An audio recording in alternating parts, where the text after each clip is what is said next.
You wanted to talk about the Alice Prima piece in Okay. this session. I got there through the jump gate from New York City to Alice Prima. I don't remember exactly where it is. It's like it's been like the details have been blocked. But every time I look at a map of Mars, like on Google Mars, I'm instantly drawn to Mons Olympus. So my feeling is that that's a probable site for it. hmm Uh, we we were the entire base was underground because anything that was left outside got destroyed. I don't know how many levels down it went. I know that where the school was deeper than most because they obviously wanted their kids protected and safe. We had a cafeteria. We had several classrooms for different ages.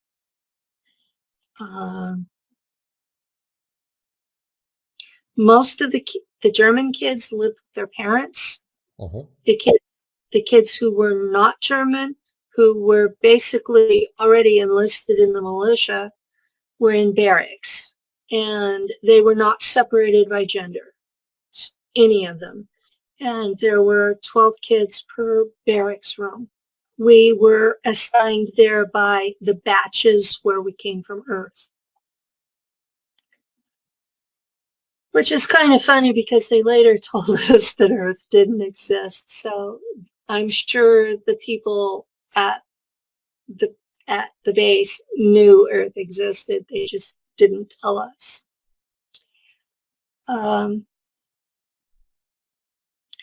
Everybody that lived there had chores to maintain the colony part. It was actually a military base with most of the Germans were married couples and were encouraged to have children. So they had lots of kids. And most of the moms were full-time moms. And they hmm did their chores while the kids were at school. I know there was a CIA presence there from the time I got there because Andy Bajago talks about that he showed up at Aries Prime about the same time that I did, within a couple of years, and that he was in a section for very important people, according to the CIA, and that most of those kids had been seen in the chronovisors to become leaders in either America or Europe. And so they were there to be taught the truth from the CIA perspective about what space was about. I know some of the animals and beings that he talks about seeing there, I don't remember them at all. But he was outdoors a lot more than I was. So maybe the war killed them off. But for food, we had, basically you would call them 3D printers. And they used a lot of, I guess the polite term would be recycled products. And they didn't always recycle them very well, so the taste was generally really bad. Wow. We had prepackaged foods that I'm not sure where they were manufactured, but you just added water and heated them. And most of them were carbs, carbohydrate based. The ones we had were mostly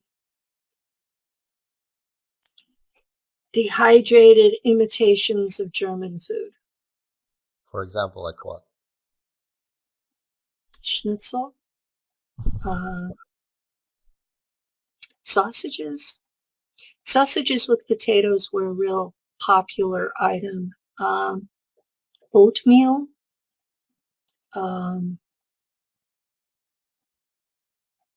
something they called muesli for breakfast. The inevitable powdered eggs that they have in any military. We would have desserts once in a while. There was an ET fruit that they brought in. I don't know where it was from. It looked like bananas, but tasted like strawberries. It was actually pretty good. And we had our hydroponic gardens where we grew a lot of fresh greens. When I first got there, it was mostly salad greens, and later on they added in other vegetables. They got larger. The grounds for it spread out more as we got more people. So they grew more things. The fresh food was grown hydroponically. We had grow lights, and we took really good care of it because that was the only really decent food we had. I don't know if they talk about it in Russia, but in America they talk about they're starting to grow things like hamburger from cells. Yeah, meat cells. Yeah. We were doing that with pork, and it would take it a while to grow. So the day we got shaved pork from the cells, that was like a really special treat to have actual meat instead of something dehydrated or from the replicator.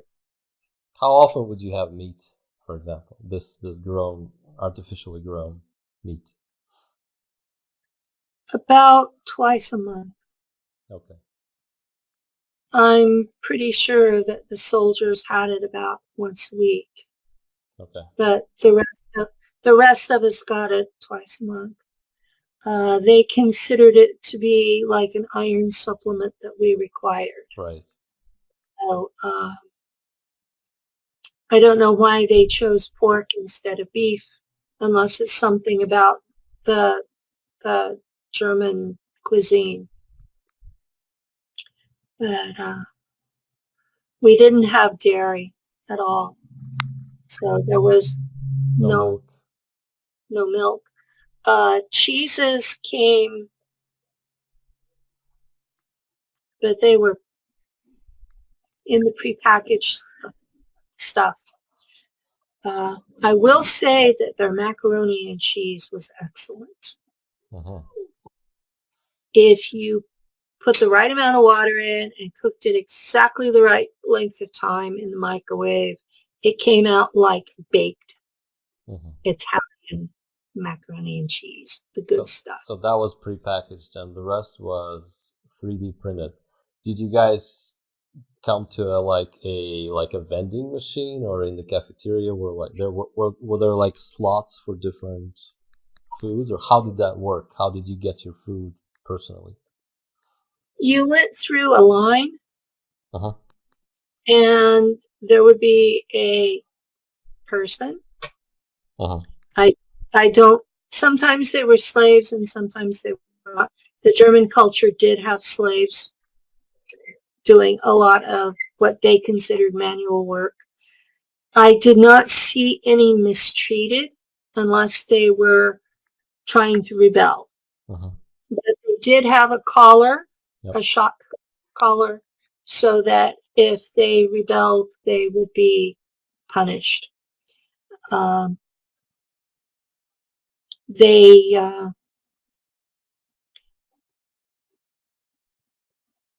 you would tell the person what you would prefer, and they would tell you what was available. But a lot of it depended on your rank in the community and your credits and your value to the community. If you were in school, you did not have the same value as the military or the officers. Interesting. Pregnant women got treated a lot better than anyone but the officers, though. Okay. They were valued. Did you have like stores, shops on the base, or was it unnecessary? Could people go and use some of their whatever money or credits to buy things that are like extra? I don't remember any stores. Okay. I don't even remember owning the clothing. I remember I would take a shower and take my clothes off and leave them stacked on the chair in the bathroom. And when I came out, there would be clean ones. And I never knew if they were the ones I had worn before or not, or if they were someone else's. That continued even through my military career, even into Nachtwaffen. You didn't own anything. Nothing was yours. It belonged to the community. And that's part of why I don't believe this rebel alliance exists. Or if it does not include any of the Germans. Because you don't own anything. And we all had a chip in our head that if we thought about rebelling, we would get a serious headache. If we kept thinking about it, we'd have a seizure. And if we really kept thinking about it, our head would be blown off and we would wake up in the regeneration tank. Oh, the regeneration tanks. They're about 3 meters high and 2 meters across. And they're like a plexiglass side. And you're hung from a hook with wires that go into your spine if you had it. If all they found is your brain, they go into the bottom of whatever tissue is available. And you're suspended in this green gel. And while you're in it, you have no physical sensation at all. It's like you could be completely disembodied as far as you can tell. There is no sensation, no sensory input at all. And while you're in there, it's dark. And the plexiglass is blacked out, so you can't see in or out. And from the outside, there's a computer about the size of an Apple tablet that's on it, and it has a little slot for a blood sample from before they found whatever's left of you. And so they match you up with your original blood sample, and they can set it for an age and a weight. So women stay between 25 and 29 the whole time they're gone, once they get to that age. And men stay between 30 and 35. That's what the Germans considered to be the prettiest for women and the most efficient for men. So we were ranked by our looks as well as our abilities. So they tried to keep us a little bit on the plump side too. They said it made us more efficient. So there were no skinny model types. We looked more like Russian peasants, the women with the Okay, the way that Americans just show photos, it's these Russian peasants carrying logs on their heads. Oh, okay. This is what they show us of your people. I figured it was an extreme example. Yep. But yeah, we were like farm people, the way they kept us. I see. We were not fat. We were usually very muscular, but we were not thin either. We were sturdy. So, And okay. if we were attacked by a raptor or a mantid, if we were unarmed, we'd still be dead. But if we had weapons, we could defend ourselves and usually came away the victor. So if we had been some skinny, cute, helpless little thing, we would have never made it. So you wake up in the tank, you feel nothing, and just by the time they think you're ready, they pull you out by themselves. You don't get to get out, or how does it work? You're stuck in there till they open the hatch and pull you out. Okay. And the first thing they do is they pull you out, and you're naked, and they put you on the floor, and they hose you off. And that they use water. And there's a drain underneath, and all of that goo goes into the drain and is separated from the water and put back in the tank. I see. The gel is very important because it's made out of black goo. It has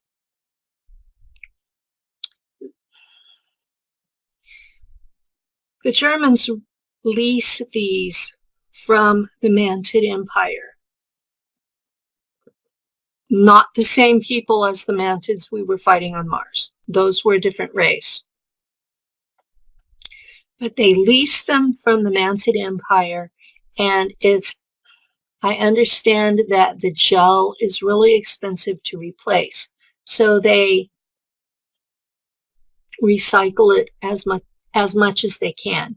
Every so often, they have to clean the bottom of the tank out because anything that they had inserted in the people, or the poisons from the spider bites, the chips. Some people had weapons inserted into their arms. They would have, like, from the elbow down would be a gun instead of a hand. All of that would come loose and fall to the bottom of the tank. So they'd have to clean that out every so often to get all the stuff out. And it could be anything from nanobots, chips, circuitry, enhancements, any of that stuff. Okay. And the water, how was the water recycled and everything? The water would be put through a purification system. But where would you get water first? First off, you get water from underground. Mars has a frozen ocean about a mile underground in the northern hemisphere and about 3 miles underground in the southern hemisphere. The dirt level is almost 2 miles lower in the northern hemisphere than the south. So it's like something sucked all the dirt away.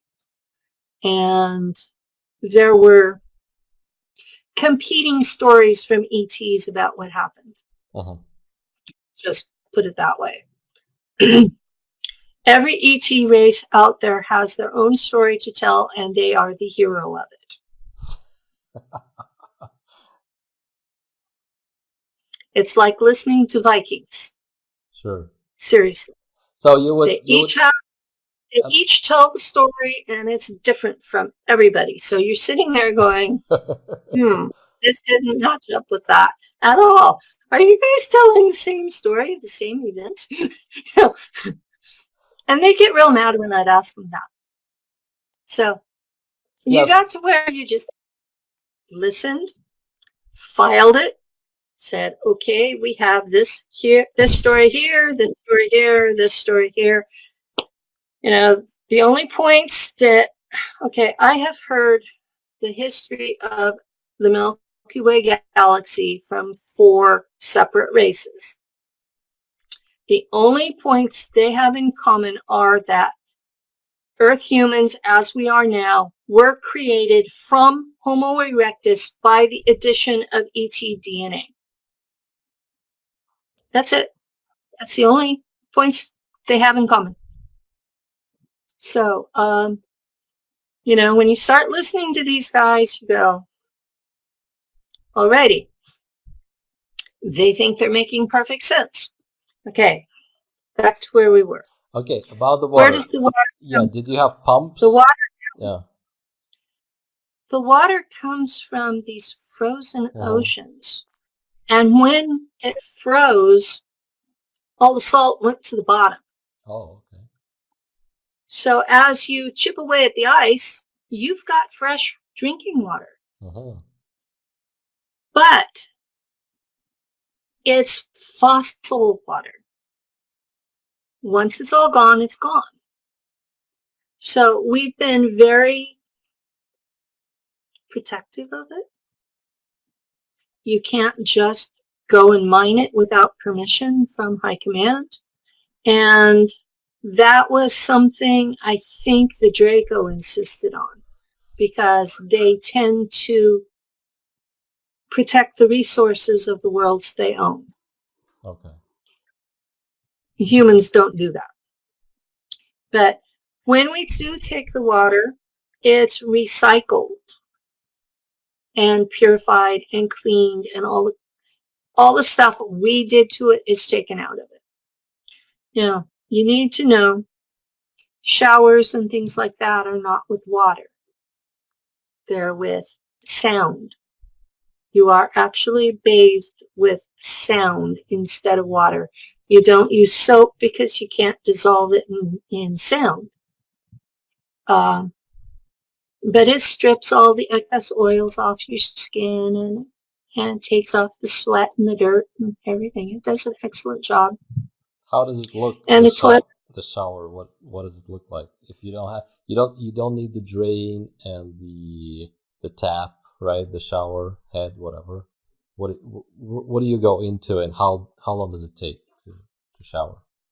You go into, it's like glass doors, and it's a rectangular shape, and the sound comes from the top of it like a ceiling. And whatever dirt and stuff is on you does collect at the bottom. So that has to be cleaned up afterwards. Oh, okay. So you do have to clean the shower. And you come out and you're dry and you put your clean clothes on. And the toilet also operates under a combination of air and sound. Uh-huh. And you don't have to use paper to clean yourself. It's like a bidet, except that it's sound and air, and you come out dry. It's really a lot more efficient than what we use on Earth.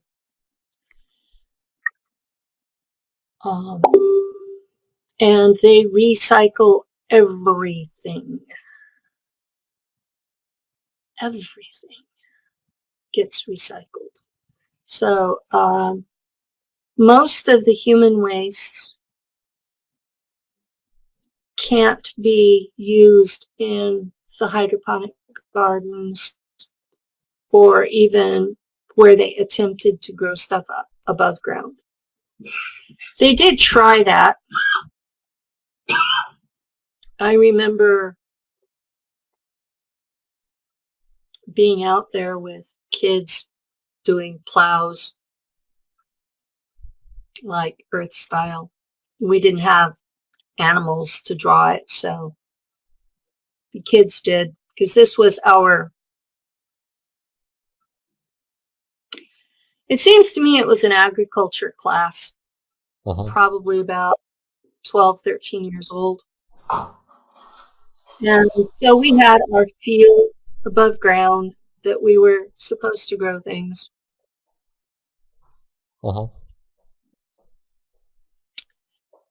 And the wildlife kept eating it.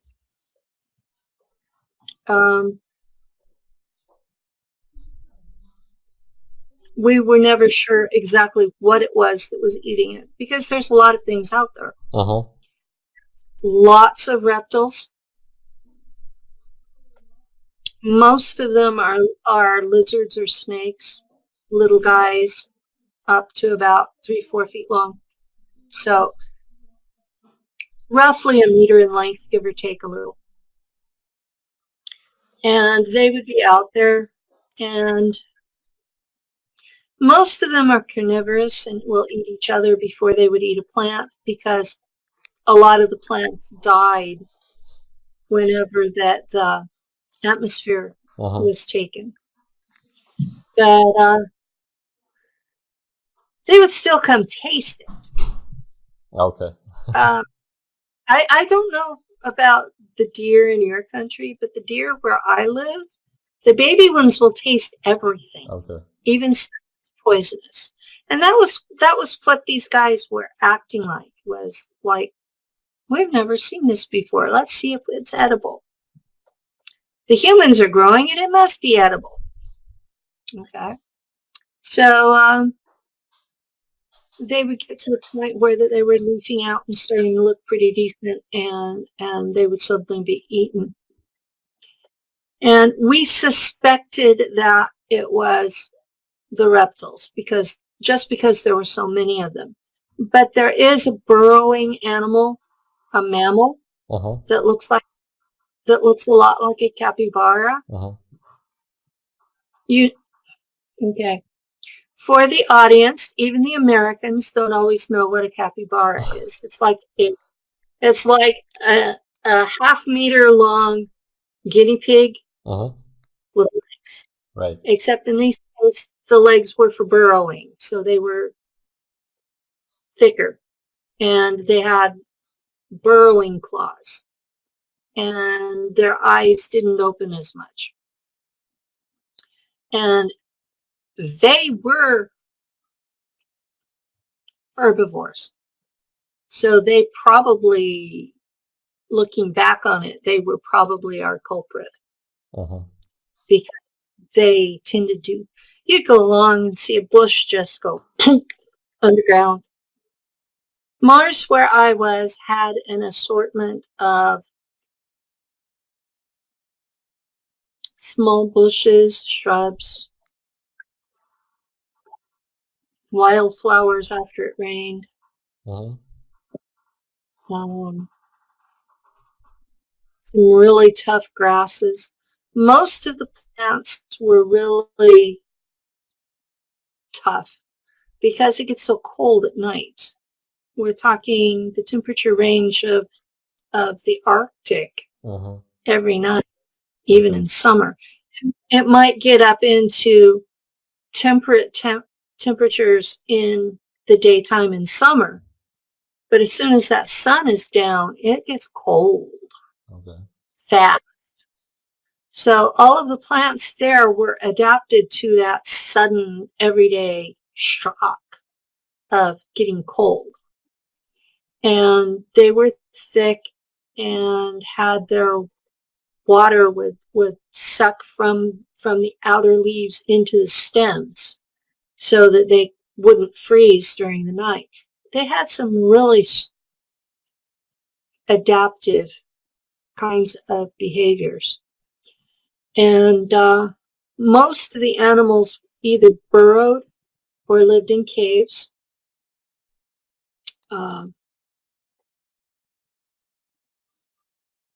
I had lots of run-ins with the spiders.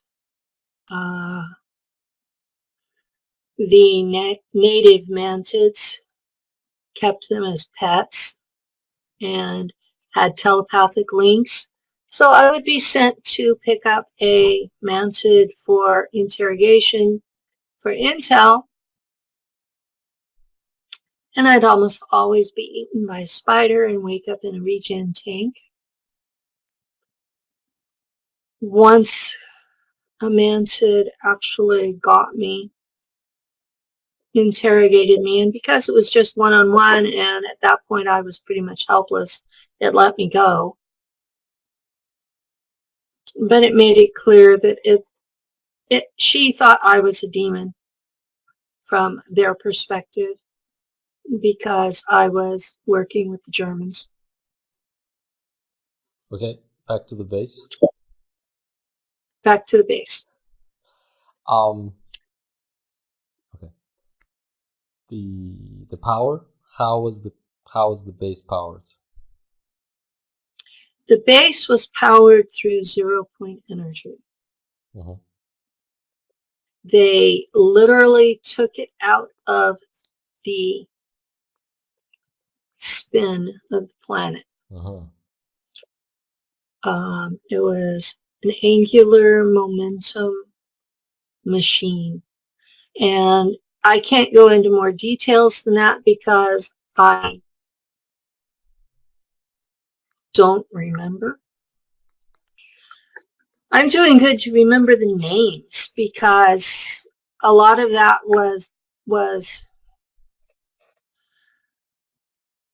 I've talked about that I had this big lump of memories in German. I've got about half of them sorted out. The other half are in technical German that I haven't relearned yet. So a lot of specifications and how things are built are still in that lump. But I know it was from the angular momentum of the planet's spin because there was a big argument just before I left there about that if they had too many of those machines, they would slow down the orbit and make the day longer and possibly shift it out of the Goldilocks zone. So they were actually paying attention to the side effects of their technology and were considering using a different kind of technology to power things. So, and on the base, would you have like light switches, regular, that would switch the lights on, or no? no? Okay. It was all sensors. If it sensed a person, the lights would go on, and they were not incandescent. There weren't light bulbs. There were strips along the walls that were about this big, and however long they needed to be for the room. And between them, they would send sound waves, and it would make the light. So it was a diffuse kind of a light, not a single big bright thing in the middle of the room. And there was a sleep cycle for the dorms. So at a certain point, the lights simply went out. And if you weren't where you were supposed to be, you were shit out of luck.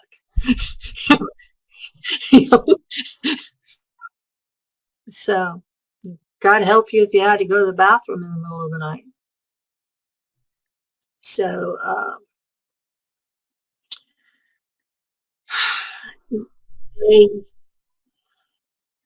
this was a military base primarily. The colony parts were almost an afterthought. And we had a opening that we flew our planes in through to land in a cave. And there was a field that had to be turned on or off. Well, it had to be turned off for you to fly in, and then it was turned on immediately afterwards. So you had to coordinate that with the people who ran the place. And the field And would that be was, like a hologram, or was it also like like a hologram that would cloak the base, or? no, it was shielding to keep the sandstorms out. Okay. It was strong enough that it kept out the raptors. Uh-huh. I don't remember the mantids ever trying it. But considering they had ships, it doesn't make sense that they didn't. The Germans and the mantids and the raptors from the Northern Hemisphere all made peace in about 1990, Earth time. So the raptors in the Southern Hemisphere, as far as I know, are still fighting. There are other whistleblowers who have talked about the Department of Defense testing weapons on them, which I think really sucks. Going to another planet and blowing up the locals. That's not cool. But what we've got on Mars now is the Germans are still there. They moved the Antarctica base to Mars. They're calling it Neu Berlin. Okay, there was a meeting hall after I was an adult. Okay. There was a meeting hall and a podium at the front, and it had a banner coming down, and it had a swastika. And on the wall behind it, there was a stylized eagle, and in its claws was a figure of Mars with the rift in it. So the swastika was exactly like the Nazi. You had the black swastika in a white circle on the red background. The same. Yes. Okay. We had that, and that was to represent the Teutonic background of the people, to represent the German tribal system. Some of the rooms would have the black knot.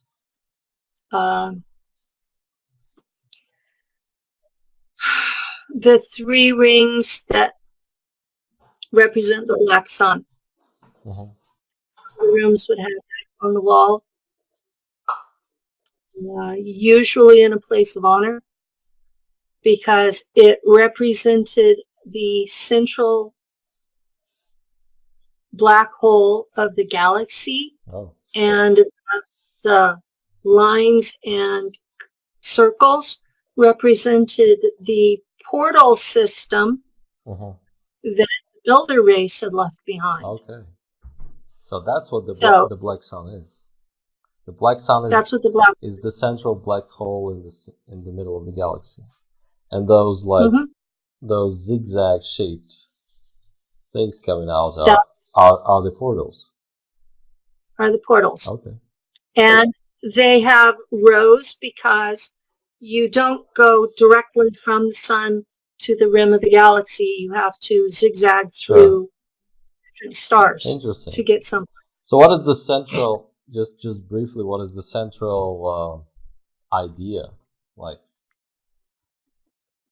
what do they worship? They worship the black hole? What's the meaning of it? They don't exactly worship anything in the traditional terms. Right. The official shtick is that religion is the cause of all hatred and warfare on Earth. And so they were not encouraging worship of anything. Being religious. Okay. Yeah, being religious was stupid. something that would get you into trouble.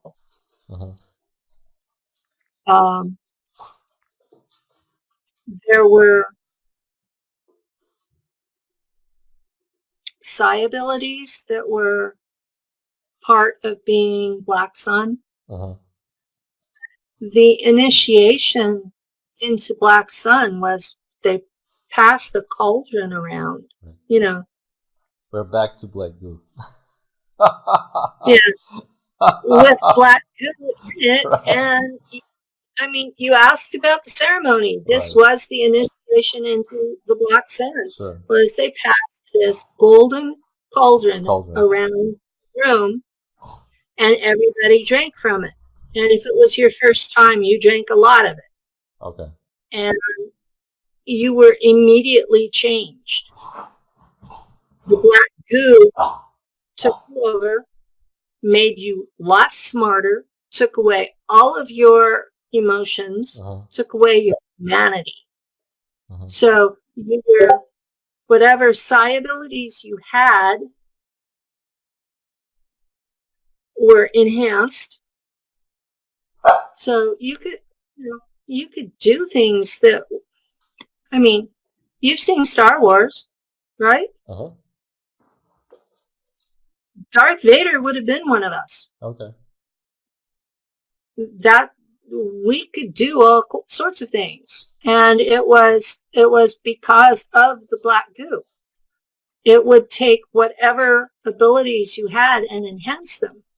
So trying to talk about what you do in Black Sun on an Earth scale without black goo, it's like, I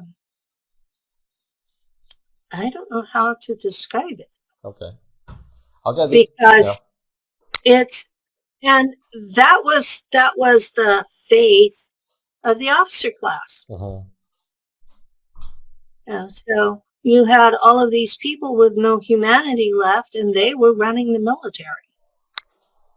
And the black goo brought them up to the same IQ level as the Draco and the Mantids and the other ETs we were dealing with.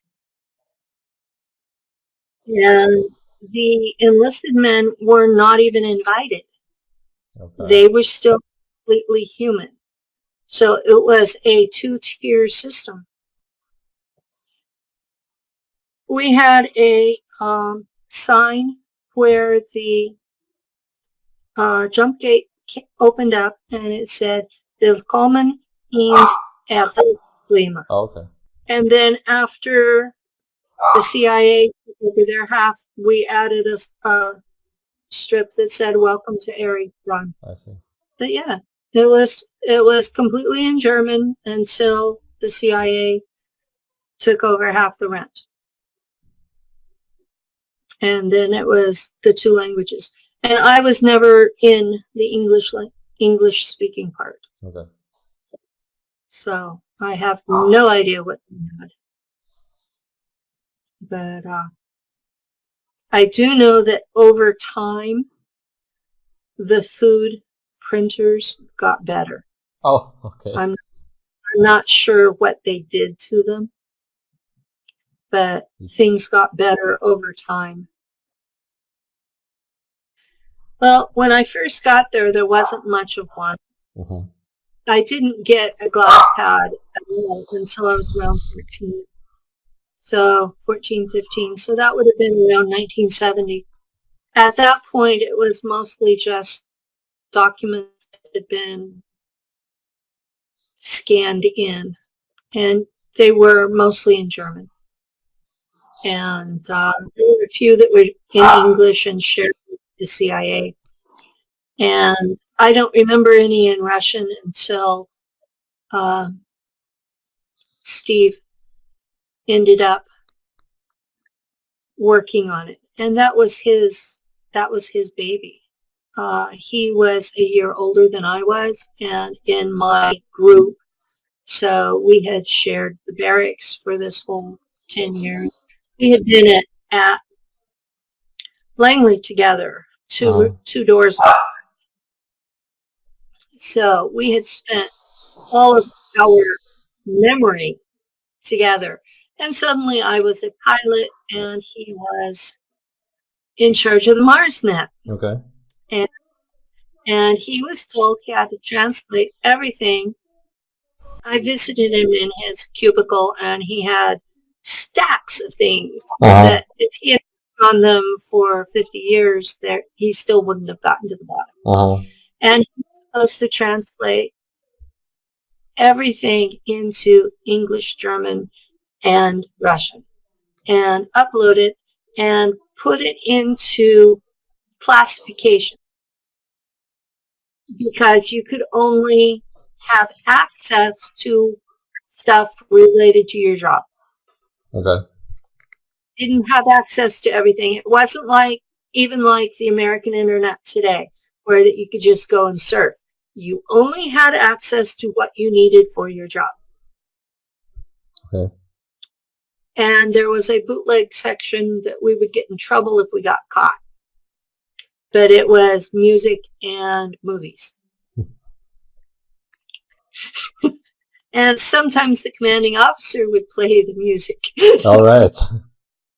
So rock and roll was really popular. Okay. So did you?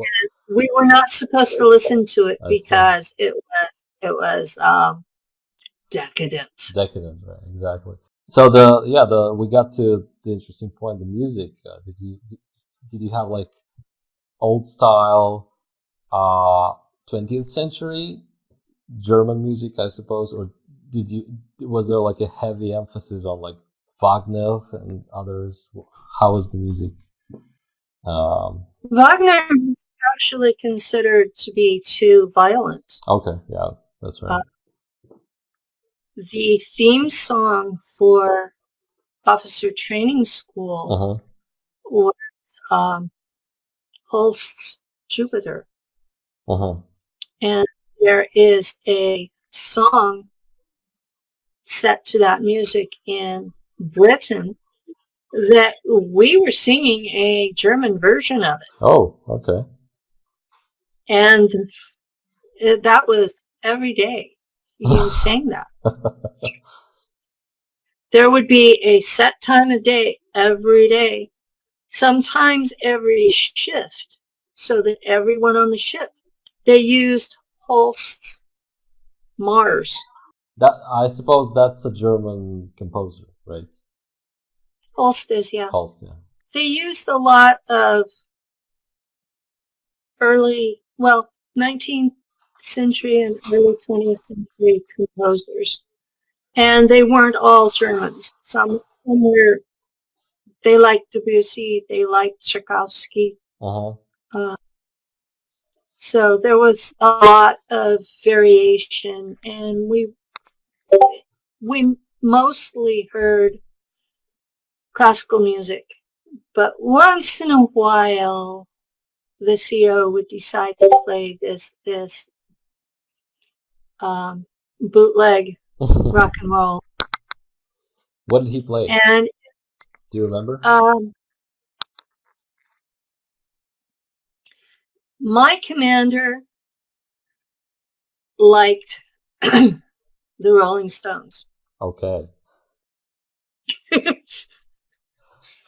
Amazing. So I don't know what other commanders played, but my commander liked the Rolling Stones. He also liked who was it that did Johnny Be Good? He liked that one.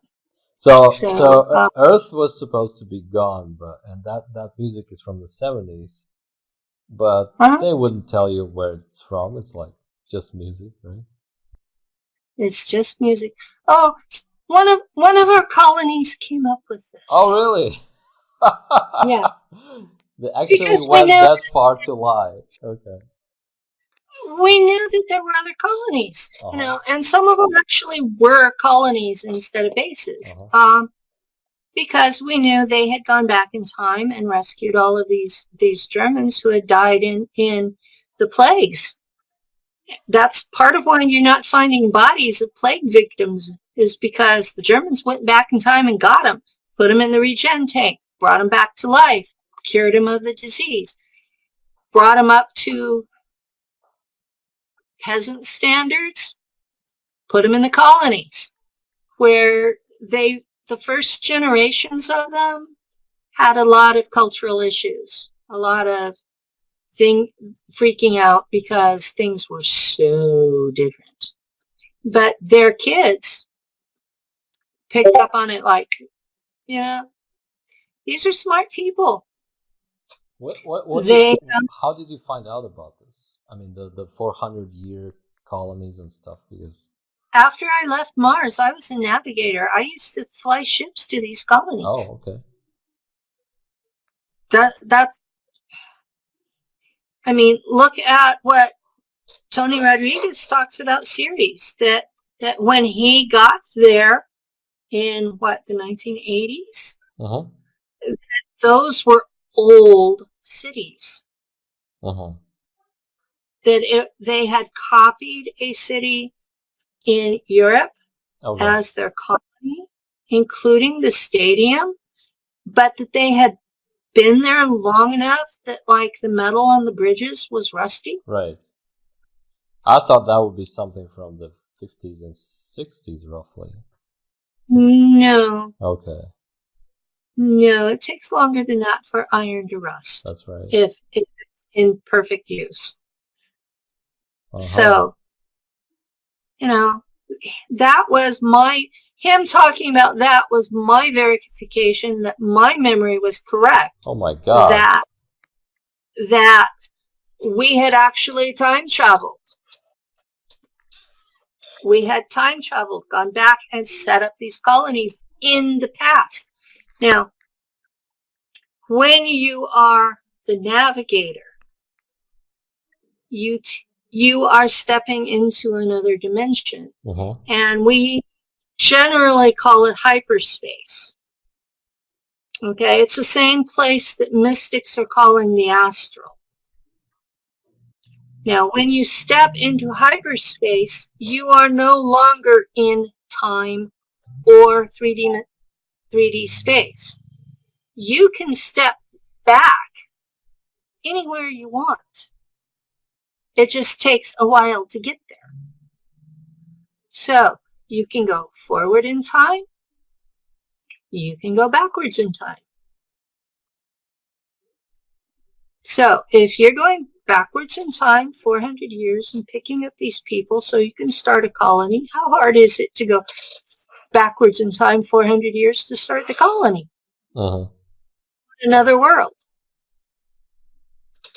It's just a matter of somebody had to think about it. Because somebody had to be the first person to think, well, why don't we try this? And I'll bet you that the first person did it by accident. Because you really have to concentrate on what you're doing to take yourself, the ship, and keep all the people out of the walls. Oh, we call walls bulkheads. So you have to, you remember the USS Eldridge? Sure. And the Philadelphia experiment? They ended up in the bulkheads because there wasn't a navigator to make sure they didn't.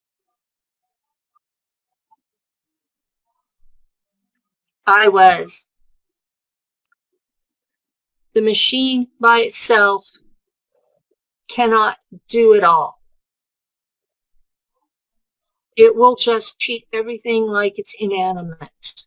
But you take the psi ability of the navigator on top of the machine doing it, and the navigator can separate the living things from the inorganic things like walls and keep them apart. And the navigator can also set where you're going and when. And at that point, the machinery is supporting the psi ability of the navigator. Okay. So they're a team. So while I was doing this, I had a chip behind this ear that looked like a Bluetooth. I don't know if you guys have them or not. Probably. We do. Also had a chip here on my forehead that was about that big around, and it was star-shaped. And that was the link that gave me the visual of a printout. I didn't have a physical screen in front of me, but the chip made my brain think there was. Uh-huh. So I didn't see anything that was necessary, including, am I going to come back into 3D and time and there's something there? Uh-huh. So I could delay it enough or move it over enough to not hit objects. So that was what I did. That's after 1990, I was shipped to Nachtwaffen, the military, and that was what I've done in Nachtwaffen in every alter since. Is I've been a navigator.